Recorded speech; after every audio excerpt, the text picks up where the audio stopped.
16th century, Spain ruled an empire so vast that people believed the sun never set on it.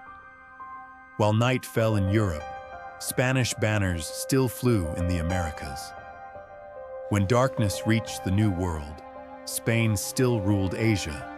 No empire before it had ever controlled so much land, so many people, and so much wealth at the same time. This was the age of the Spanish Empire, and yet, just a few centuries later, Spain was no longer shaping the world. It wasn't conquered. It wasn't invaded into extinction. It collapsed, slowly, quietly, and from within. Spain's rise began in 1492, the same year Christopher Columbus reached the Americas. What followed was not exploration, but domination. Within decades, Spain seized vast territories across the Caribbean, Central America, South America, and later Asia. Entire civilizations, the Aztecs, the Inca, were dismantled at astonishing speed. Not because Spain was technologically superior in every way, but because it combined violence, disease, and ruthless organization. Gold and silver poured out of the New World in unimaginable quantities. From mines like Potosi, silver flowed so heavily that it reshaped the global economy.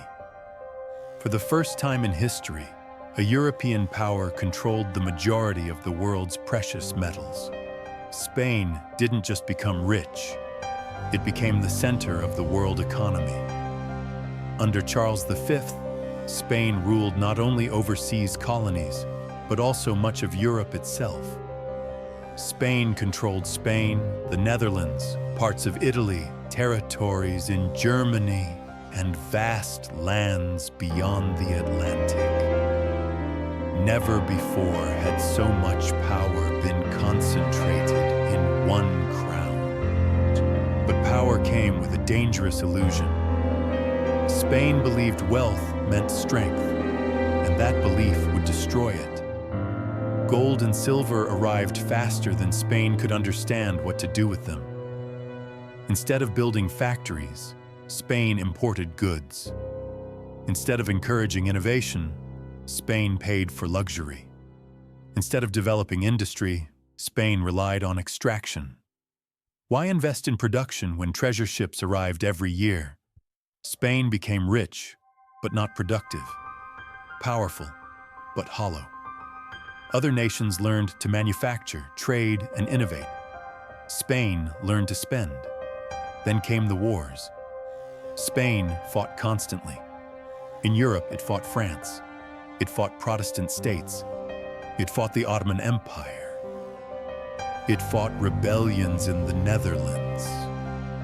It fought England. Under Philip II of Spain, Spain tried to enforce unity of faith, a loyalty, and empire across continents. Armies marched endlessly. Fleets sailed constantly. Wars never stopped. Silver paid for soldiers. Soldiers demanded more silver. The empire began consuming itself. Spain's rulers believed faith was as important as force. Religious uniformity was enforced not only overseas, but at home. Dissent was treated as rebellion. Difference was treated as threat. Talented minorities were expelled. Skilled workers fled. Intellectual life stagnated. Spain chose control over creativity, fear over flexibility. The illusion of invincibility shattered in 1588. Spain launched the greatest naval force the world had ever seen, the Spanish Armada. Its mission was simple: crush England, restore Catholic dominance, and remind Europe who ruled the seas. Instead, storms, poor coordination, and an overconfidence destroyed the fleet. Ships burned, men drowned. The ocean swallowed Spain's pride.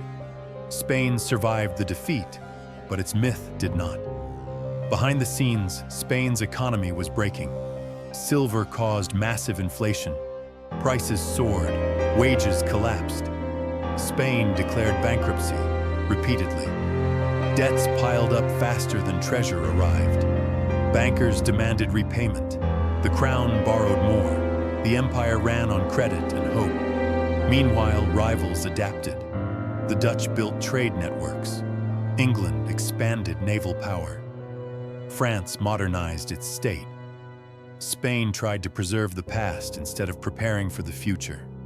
What once made Spain powerful now made it slow. By the 17th century, the empire still looked vast on maps. But maps lie. Colonies became harder to control. Administration grew corrupt. Smuggling replaced loyalty. Spain still ruled half the world, on paper. In reality, power was leaking away. The 18th and 19th centuries finished what decline had begun. Colonies rebelled. Independence movements spread across Latin America. One by one, Spain lost its overseas empire. Not in one dramatic collapse, but in a long, irreversible fade. Spain didn't fall because it lacked gold. It fell because gold replaced everything else. It mistook wealth for strength, control for stability, fear for unity. Empires don't collapse when they lose battles. They collapse when they stop adapting.